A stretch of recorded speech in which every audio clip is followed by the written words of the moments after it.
You're listening to an IOE podcast. Powered by UCL Minds.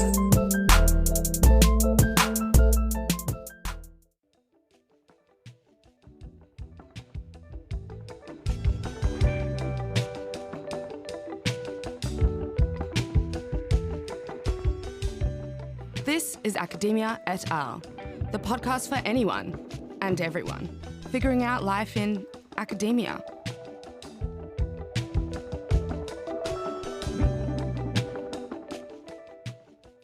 Hi, you're listening to Academia et al., the podcast for early career academics by early career academics.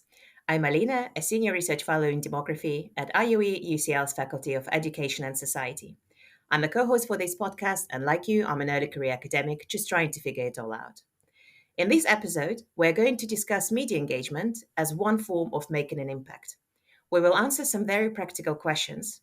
Where do the media headlines about research come from? How do I write for the media? And do I even want to? How do I make myself approachable to journalists? How do we track media impact and what it counts for? Joining me in today's conversation is the expert of media relations, Chris Lane. Chris is a deputy head of media relations at UCL. Working in the university's press office, his team sits within the External Engagement Office to promote UCL's world-leading research and expert comment throughout the global media, whilst also managing issues that may impact UCL's reputation.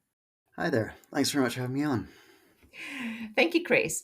So you've done a lot of important work around media engagement at UCL. And as our podcast is by early career academics for early career academics, we wanted to take this opportunity and introduce you to our community and to doctoral students who might be struggling to take the first step in engaging with the media. But to begin with, can you please share a bit more about yourself and your career journey? Sure, yeah. So I initially studied geography and psychology in Canada, and then I developed an interest in journalism, and so I studied a master's in journalism in Vancouver. And while I was there, I started working in a comms office on campus. So I started working in communications and in media relations for a couple of years there before moving to the UK and joining the UCL press office, where I've been for nearly 8 years working in media relations. And yeah, my team, we have various backgrounds. Some do have more scientific backgrounds, more academic backgrounds, whereas some come more from communications or from journalism. Thank you. So do you think that your first degree helped you somehow in the media work? It does for some things, in that it does help me with sort of understanding different types of academic papers. I would have come across, similar sort of social sciences or particularly psychology. I do work a lot with actually psychology and neuroscience at UCL, so that has helped somewhat, and just to give me a broader base, I guess, of how academia works. Yeah, this is great. So would you say it was hard to learn how to become a journalist after studying something else? I would say that, well, most of the people that I studied with did have different backgrounds as well, which probably makes sense for journalists, really, in that the reason people become journalists is because they're sort of interested in a broad spectrum of things, essentially. They've always liked to learn and then report about it. So I think most of us did have different backgrounds, and that can sort of help to have a bit of an expertise as a journalist or as a press officer in the end. Absolutely. Thank you. So let's get to some practical tips. So if I'm an early career researcher and just got a paper published, so what would be my next steps? Can you walk us through the process of who we should contact and where do we need to prepare for? Sure, yeah. So if you've published something that you think could be newsworthy, could be worth sharing more broadly with the general public, beyond just your peers in academia, it's helpful if you, please get in touch with someone like me in the press office at UCL. You could also get in touch with your faculty's comms team or other communications professionals that you might have worked with at UCL. We all work quite collaboratively, so if you contact one of us, then we can figure out, who will actually sort of lead on it and take things forward. If you have a paper that's coming out, say, in an academic journal, it's helpful if you can tell us about it a couple weeks or more before it actually gets published. So often, say, when a paper is accepted into a journal, that's usually a good time to tell us about it. So that, because if we do want to do some press outreach around it, having advance notice means we can tell journalists about it in advance as well, and just gives us some time to prepare. So please tell us in advance. That's really useful. And also, when you do get in touch, it's helpful if you can share not just the research with us, but a few lines, a few sentences about, why you think it's important, why you think it's newsworthy, what's most exciting about it. Just a couple lines of a quick lay summary to help us sort of understand why it's important. And then, so yeah, if you've contacted me, I'll take a look at it and consider what I think might be the best sort of communications or PR approach for it, channels it might be best suited for. It might be best for. So yeah, if it's a really exciting story, then I might be doing a press release, sending it out quite widely, or it might be more suited to a more specialist audience. It might be suited for a news story in faculty channels. Within the IWE, for example, they have a blog where academics can write about their research, so maybe that might be the best place for it. So yeah, we'll think about what strategy to take, and then if I do decide to do a press release, I want to share it with journalists and share it quite widely.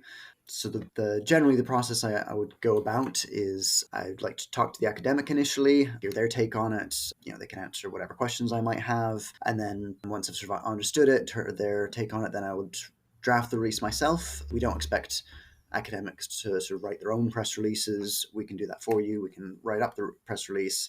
I would always make sure to get my press release approved by the academics, make sure they're happy with how I've represented the findings. And then, I would start to share it with journalists. If it's quite a big paper, one that we would like to share quite widely, what we often do is we'll send out a press release under embargo a couple days before the paper is published.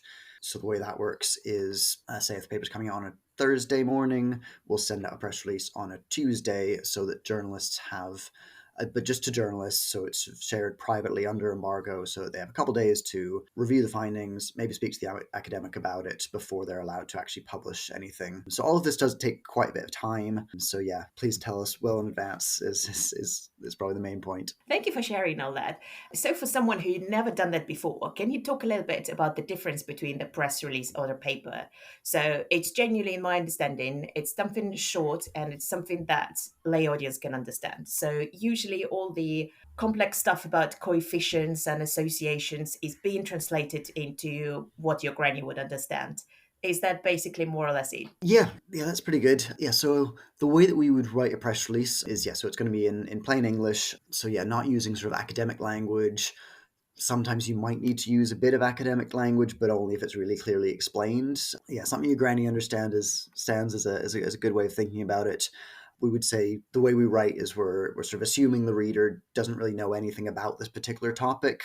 But yeah, that doesn't mean assuming they're stupid. You can think of them, like a relative or a friend who may well be perfectly intelligent. They just don't know the first thing about this particular topic. And the way that we would write the press release in terms of how we'd structure it, we would start with a headline, a really short, snappy headline that sort of tells really clearly what this is about, what the finding is, ideally in about sort of 7 or 8 words. So we have to be really concise about it to get the point across. And we start out the press release in terms of the first sentence with the main finding. So it's quite a different way of structuring a research paper. You're not sort of starting out with a whole literature review and all the methods and everything before you finally get to the conclusions on page 10. We have to start off with the main finding and really to draw people in. People don't need to read it, so if they're not interested or they're not drawn in by the first sentence, then they won't bother. They'll skip it over. So we sort of start out with what's most exciting and then go into the detail as we get further into it. That sounds really intuitive. One follow-up question on that. So you say that it takes a bit of time and understandable to produce this kind of research output and translate it into media.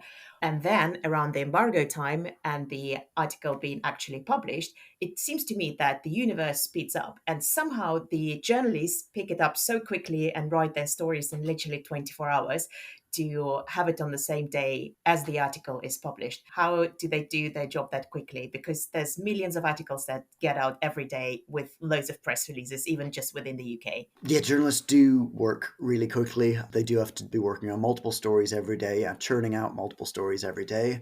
So that's just how they work. So it's what they've been trained to do. We try to make that really easy for them by providing them with a press release that already really clearly explains the findings. if I've written a press release really well, then sometimes a good way to sort of see if I've done it well is actually if the resulting news articles are written really similarly to my press release, so that they can really quickly churn out an article without having to completely write it from scratch, because we provided them with a press release that already really clearly explains what the finding is. The press releases we write are in a similar style to newspapers and generally news outlets. So we provided them with a helpful summary and brief explanation of the methods. We also like to provide them with a few quotes from the researchers, which we've sort of agreed on what the quotes are with the researchers, so that the journalists could just copy and paste those quotes without even needing necessarily to speak directly to the academics. So yeah, if we don't make it easy for them, then they're a lot less likely to publish something, because then it would take them a lot more time to have to sort of start from scratch and do all of that work themselves. Whereas if we've done already a lot of the work ourselves to help them get there, then that they're more able to sort of churn out a whole lot of articles each day. Oh, that's really interesting. To be honest, I didn't know that they allowed just to take your words and put it into their outlet, because I've been comparing some of the press releases that done for my papers, and some of the bigger papers obviously change it entirely because I don't think that they're allowed to. So if you're doing something with the BBC, they will write their own piece. They wouldn't just take the words that you've written, my impression. Well, a press release is designed to be used. Yeah, so it's not copyrighted in the way that a Right. journal article is copyrighted. A press release is designed to be, we're quite happy for people just to copy and paste the entire thing if they want. It's not as simple as that. Obviously, they're generally not going to copy and paste the Sure. entire thing. But if they do use some of the wording, then we're really happy with that, because that's the wording that the academics have agreed is a nice way of describing their work. So, and that's why we sort of spend a lot of time to really try to get the press release, get it right, and get it as good as it can be, so that it can really guide the messaging of the journalists. Just for our users, we're going to put in our short notes some examples of the press releases that has been issued within UCL, and some of the examples how it's been picked up with the media, so that you can see the difference between the paper, the press release, and the final media piece. So, okay, that's all clear now. So, as we've discussed, the author's first job is to convince you that it matters. So, what is the first thing that you would look at? Would it be something about how timely the research is? So, say, is it around the election date, or how groundbreaking it is, or how well written it is? So, please share a little bit of what do you actually look for when you read the story? So there's a few different things that we consider what would make it most newsworthy and of interest to the general public. Right, that it absolutely needs to be timely, and it certainly helps if it is groundbreaking research. But what's the biggest, most groundbreaking research from an academic's point of view in terms of what makes a big splash within your field isn't always the same as what would make a bigger splash in the media. Some correlation, but certainly it's probably pretty limited correlation. To be of interest to the news media, the findings have to be really clearly relevant to things that the general public know a bit about and can understand. Which means that, for example, if paper is more about research methods and honing research methods, that may be really important to fellow researchers, but not so much of interest to the general public. And so we really need to consider the implications of the research findings. So will these findings directly affect people's lives or their behaviors, or tell us something really interesting that we didn't know before about our lives and behaviors? We consider whether the results are surprising. So if it was surprising to you as an academic, then please tell us. That's good to know, but particularly newsworthy if it's surprising and unexpected to the general public. Sometimes also if it's just something a bit unusual or a bit quirky, that can make it into the media. I've done press releases on studies at UCL on things like, there was one I did about courtship vocalizations in mice. So essentially about mice singing love songs to one another. It told us interesting things about, about sort of speech and how that's developed. But just the fact that it was essentially about mice singing love songs to one another made it more interesting. And we happened to be promoting this in February. So it was a nice little Valentine's Day story. If it's sort of a controversial or high profile topic as well. So if it's something that people are talking about a lot right now, if it's relevant to, what's in the news right now, that certainly makes it more interesting, to make it really timely and, why people want to hear about it right now. As you mentioned, if, an election's coming up and we have some new insights into something that is a key point of debate in the election campaign, then yeah, that could make this particular paper more likely to get picked up now than if you'd published it 6 months ago when that topic wasn't in the news. It's not just about the findings themselves, I guess. It really depends on the context and what else is going on that day, that week. So yeah, the same findings might be more newsworthy one day than another day. Absolutely, context matter. And it's all about luck because, unfortunately, as academics, we can never predict when our papers are going to be published. And sometimes when you write them, you think that they're very timely and very need to go out today, but it takes years to get it out. That's the story of our lives. And just to say something around for our PhD students and early career academics, would you consider taking a paper that's just been published by a PhD student, or would you focus more on kind of someone with already an established academic track? It doesn't matter to us really who's published it, as long as the research is sound, as long as it looks good. So if it's been published in a peer reviewed academic journal, then that sounds good to us. If it is sort of a one sole author who's a PhD student in a smaller journal then we might want to check in with another more senior academic just as a sense check for us to help us gauge how strong the findings are, how strong the research is. But generally speaking, it really doesn't need to be a leader in the field. If you're a PhD student, you've been researching this for months or years, then you are already very much an expert. You know far more about it than almost everyone else does. So we're definitely just as much interested in hearing from PhD students to tenured professors. Excellent. Early career researchers, you've heard it. You have a paper, get in touch with Chris and his team. So that was very straightforward. Okay, we've published something, we've reached out to your team. Now, what actually happens if we're approached by the media, say radio, for an interview or being asked to comment on something? What should early career researchers do apart from freaking out a little bit? Well, I would say start by don't freak out a little bit, ideally. Key thing is just don't panic and calm down. And a good first step is to contact the media relations team, as we can offer you some advice that would be specific to that. We can offer plenty of general advice like we're doing here, but if you contact us about a particular interview request that you've received, then we can maybe offer some more specific advice about how to deal with that particular interview. And it's also just helpful for us to know about. You don't need to contact us, but we do sort of like to know what UCL academics are getting up to in the media. And a big thing I would say is just to really trust your expertise. Yeah, you are the expert. Even if you're a PhD student, you have been researching this for months or years.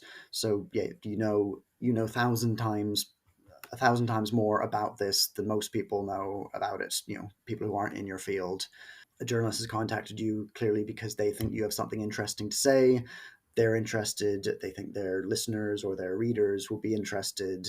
And so, yeah, trust yourself in your expertise. And then certainly make sure to prepare for the interview in terms of writing down, making some notes about what it is you'd like to say, sort of get your thoughts on paper bits and consider what kind of questions you might be asked. And in preparing for the interview, it's helpful also to ask the journalist just a few questions about what to expect. So you want to make sure to find out, is this for broadcast? So is it for radio? Is it for TV? Is it going to be pre-recorded? If it's pre-recorded, that means if you make a mistake, they can go back out and edit it out. But if it's, or is it going to be live? Or is it going to be for a print article, in a newspaper or a written article online? Those are a bit more common generally than the live TV interview isn't really as common. So chances are it's just going to be sort of for print. They're going to be looking for a few sound bites, and they can explain a bit of sort of how that process will work. That's really helpful, thank you. So I think just to follow up on what you've just said, one of the academics' greatest fear when interacting with media is that the main message gets lost, or even worse, gets misinterpreted or taken out of context. And you already suggested that we need to try and find out what the purpose of this media piece, but it's not really very straightforward. And academics are usually afraid to make mistakes and to make causal inference and to say that A leads to B unless they've proved it in the paper.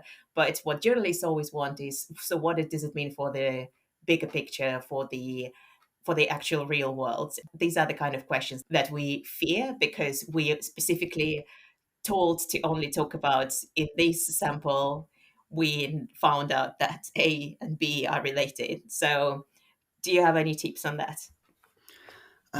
Yeah, so I do hear from a lot of academics who are concerned about how their findings might be misrepresented. One thing to consider is engaging with the media by speaking really openly with them.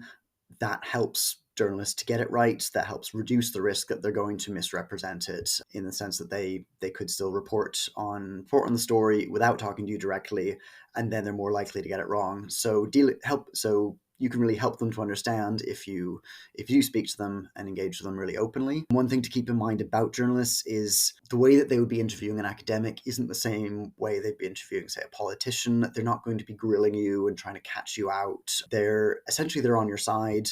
They want to get the story right. They want to tell an interesting story about this amazing work that you're doing.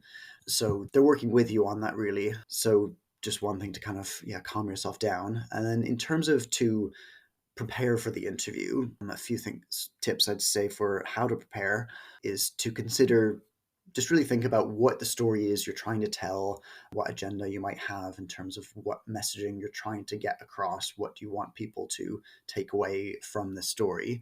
It's helpful to think about having 3 key messages, what sort of the 3 main points you want to get across as 3 really succinct bullet points, so that you can kind of keep that top of mind regardless of what questions you get asked. You can ask ahead of time what questions the journalist will be asking you. They might provide the questions, although they might not provide the questions in advance, or even if they do provide a couple of them, they would want to be able to think on their feet and ask some follow-up questions that they've just thought of. But even if you don't know what they're going to ask you, if you at least have sort of your key messages top of mind, then you can more easily sort of integrate that into your answers, regardless of what exactly the question was. It's also helpful to think about any examples you might have that can sort of bring your story to life in terms of just key facts or observations or anecdotes or sort of statistics that are easy to understand, that really illustrate the story. And also think about just who is the audience that you're ultimately trying to connect with. So that's not just the journalist, but the people who are eventually going to be sort of reading this or listening to this. What is it you especially would want them to know? And to avoid the kind of things going wrong, it's helpful to essentially just think about that in advance. So think about in advance, what are the likely negatives that might come up? What's the sort of worst case scenario headline that you think is sort of a risk to the reporting on your own paper? And so then if you kind of think of what the worst case scenario is, then you can sort of think about, okay, how do I tell it so that doesn't end up misinterpreted like that? Because sometimes you might need to say that in your answer, so we found this, but what this doesn't mean is this, it doesn't mean this, we can't say this, we can't confirm this, just to be really clear on, what the findings do and don't say. That sounds really helpful. And I just wanted to share some of my experience with our listeners. I've had my article being published as press release with the help of a UCL press release office, and it's been picked up by the BBC. They didn't give me questions in advance, and I asked for them. So that is a very common thing. You ask for them and you don't get them. But then on the day, it was a very, very relaxing half an hour chat, not only about the paper that I published, which was on separation from first partnership, which is something that everyone can understand, because if you've experienced the first partnership, what are the chances that you're going to stay with your first partner and how it has changed across generations? So there was something about the fact that the partnerships are becoming less stable. Well, romantic partnerships, that's what I mean. And it was super relaxing. And we've talked more about my whole PhD thesis about the transition to adulthood. And the piece came out really, really nicely. It was merged with some other academic from the States, and I really enjoyed it. On the contrary, the same article was picked up by The Guardian, and the person who was writing it asked for just a chat with me to talk about different aspects. And that was way later than after the BBC one came out. And we've had a 40 minutes discussion, which was again very friendly. But the person who was writing the piece about how young couples marry those days really early. So kind of something like David Beckham's son getting married in his early 20s, and something like, oh, this trend has been revived by the Gen Z. And my point was exactly educating the journalist that the fact that it happened to some celebrity kids, including her own, is not what the majority of the population is experiencing. And the message was very clear that if you have to write the story about it, of course, but I can't say that that's the new trend and that's the new norm, because the data shows that it's not. And I actually was very impressed that I have advised the journalists to have a look at the ONS statistics on the growing proportion of couples in cohabitation and the age of marriage and everything that shows kind of to the opposite of what the story was about. And after that, I haven't heard for about a month. And I thought, like, well, surely, like, my 40 minutes were just wasted and nothing is going to come out of it. But I felt like, my scientific purpose, I educated the journalist and tried to make the story more plausible. And I was very impressed that in the end, the story did come out, but they actually did look at all the stats that I recommended, looking at ONS. They did cite these kind of publications that I mentioned. They included my short commentary on some of the trends from my paper, which did not back up the main story. But I was very impressed that it was kind of the high level of journalism where they didn't get out of me what they really wanted to support their story, but yet they made sense out of it despite it all. So I don't know how often it happens, and maybe our listeners also have some similar stories that happen to them. But I just thought that it's worth sharing, that sometimes you think that it doesn't go alone, and I try to make my point clear very many times during the interview. This is not what we observe in research, so this is a very niche trend, and yet it worked out well in the end. Yeah, that sounds really interesting, and that you've made some quite good points there about what to do. I think in the sense that, for one thing, I think the fact that it sounds like it was, you were really, when you were having conversation with the journalist, you were really sort of listening to what they were saying and what kind of story they wanted to tell. So you kind of picked out that they wanted to tell a certain story that wasn't quite accurate, and then you responded to that by really helping them get it right. And yeah, providing them with additional materials that can be really helpful, pointing them to other data that wasn't necessarily your own work, but just to really help them understand the story and make sure they get it right. And then you said that you were worried that you'd wasted your time if that article didn't come out, but I would say that's not, you haven't necessarily wasted your time. If the article never did come out, then it might not be a waste of time, in that you would have at least avoided an inaccurate article from coming out. And so sometimes media engagement might not necessarily lead to something being published, but that doesn't mean it's a waste of time, because it's still really useful in educating the journalists and making sure that the coverage that they end up doing is accurate, or that they don't tell a story that's completely inaccurate. That's absolutely a great way of seeing that. If you stop from incorrect message getting out to the public, that's also a result. Much harder to quantify, but nevertheless a very important result. Okay, so moving on to some other practical skills. So we talked a lot about giving interviews, and if we come back to writing at the first place, so would you have any tips for our listeners on getting their work out there, and specifically what to focus on if they write a blog themselves? And prove me wrong, so blogs are usually written by the authors, right? Not by your team. Or can there be a collaboration on that as well? Yeah, a blog would be written by academics themselves, typically. And then press release or a pitch to the media, we would write it ourselves. And we also often support academics in getting articles into, say, The Conversation or other news outlets as well that publish articles, not just in UCL's own channels, but externally, that are written by academics. And we can certainly support you in advising how to write that. So I guess generally, if you're writing for a general audience, a lay audience, it's important to consider what's most interesting about your findings, that what would really capture the attention of someone that isn't in your field. I mean, sometimes you can sort of test this even just by talking to your friends or your family about your work, and see what is it that they're most interested in. A bit of litmus test.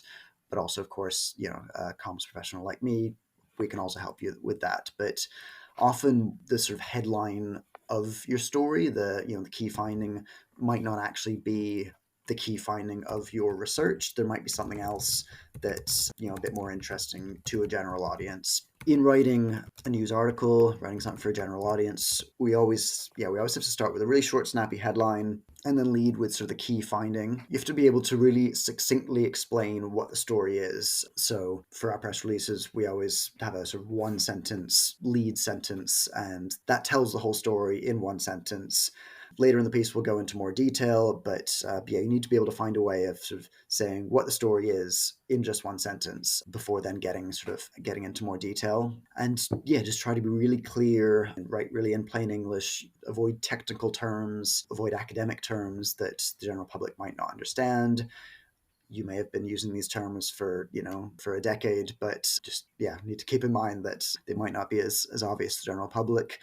And no one's going to complain because something is too easy to understand. Whereas, if it's too hard to understand, it might just go over their head and they won't keep reading it. But there's nothing wrong with just making something really simple and clear. And if you do have a challenging concept that you want to introduce, make sure to just explain it.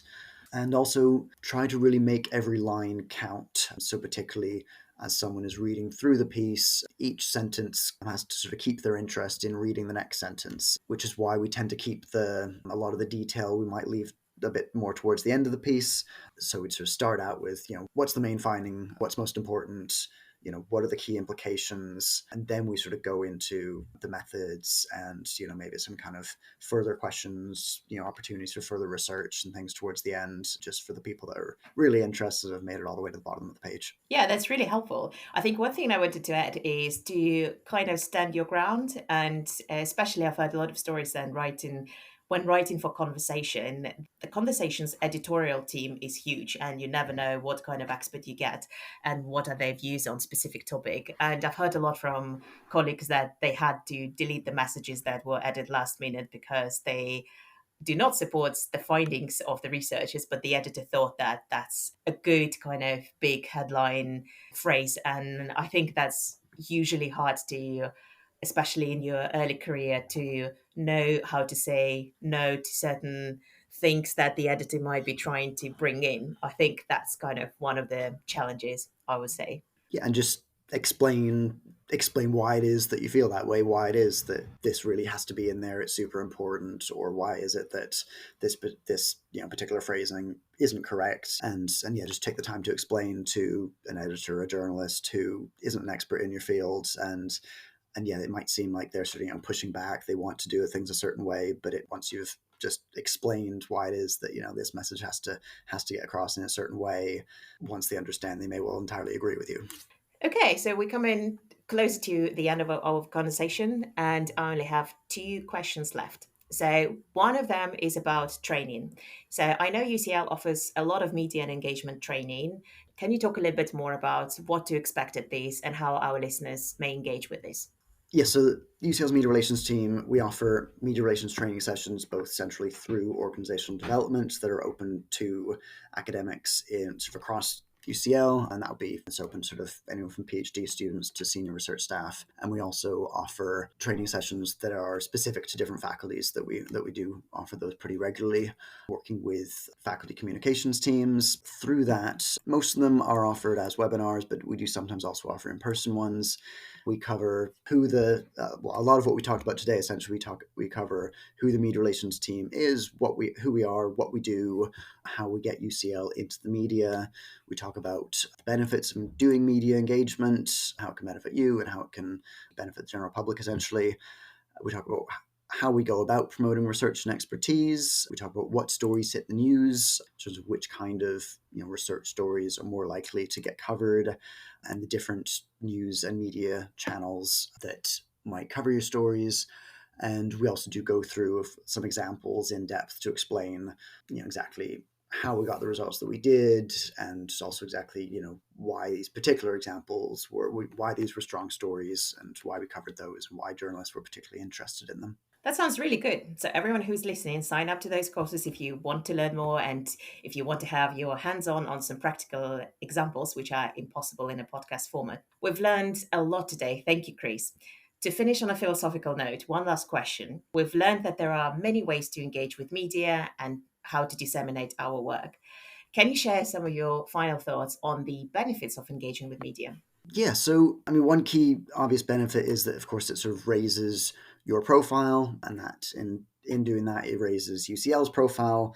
That's why we have a whole team of people here to help you out with it. It also raises your department's profile. So, say if you're in the IOE, it helps share that UCL is really a place for expertise in education research specifically, or whatever exactly it is that you're researching. And yeah, it can raise your own personal profile. It seems that that's sort of increasingly important these days in terms of from employers' perspectives or funders' perspectives, that you're making an impact with your research beyond just the research community. So it is good for relationships with funders and with other partners and collaborators if they see that you're promoting this collaborative relationship and the results of the work that you're doing.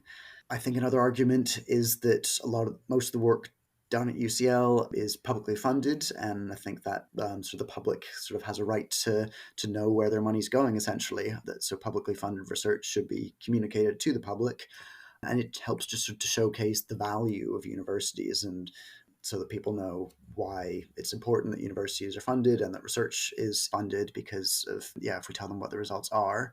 And I think you can also think about it as sort of an extension of your role as educators. You're not just educating your students. If you're teaching, you're not just educating your peers, other people in your field, but you're also, if you do media engagement, you're also educating the public. And that could be, you might be able to sort of debunk some myths that you might have seen about relating to your field. You might be able to sort of enact some change through more dialogue and openness and sharing your expertise. Chris, we have a tradition of asking our guests to share a tip of the day with our listeners.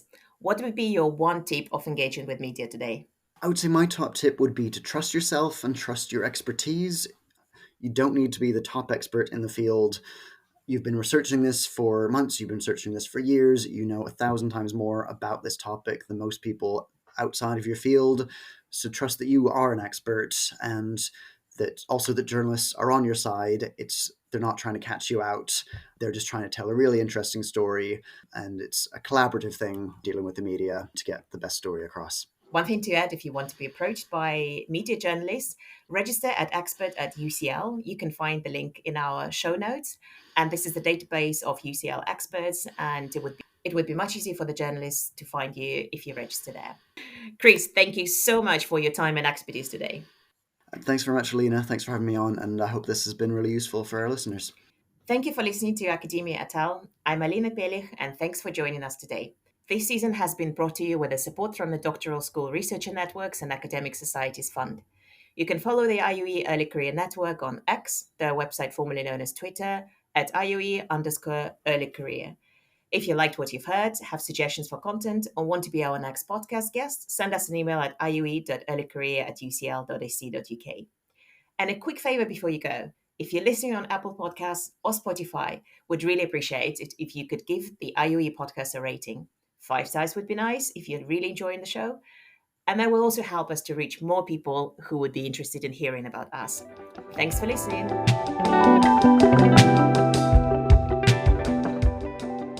Academia et al. Is brought to you by the IOE's Early Career Network.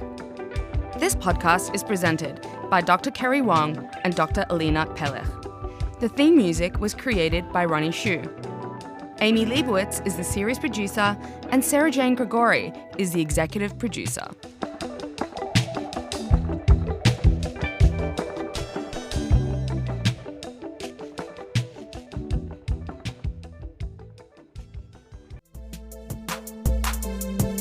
Thanks so much for downloading and listening to this IOE podcast.